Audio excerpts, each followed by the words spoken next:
Ayan sila mga friends. So, malaki pong bagay na itutulong nila sa atin. Kahit simpleng pag-aalaga lang ng mga ganyang klase ng manok, malaking bagay po sa katulad naming mga senior na wala na po kaming masyadong ginagawa. Kahit capable ka pa po magtrabaho, pero wala na pong gagawin. Ganyan. Kasi mula po nag-pandemic, marami po ang nagsara. At isa na po yung kumpanya namin sa nagsara.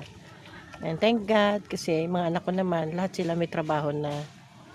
Yan. So, ito na lang ang paglilibangan natin. At nakakatuwa, nakaka-enhance ng energy.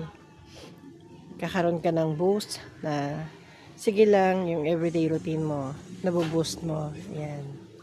Ang ganda po, friends. Sarap po. Sarap ng feelings. This is my first time nag-alaga kami ng ganito. Ayan. Ayun po yung iba, yung medyo malilit pa yan sila eh. Unlike to mga adult.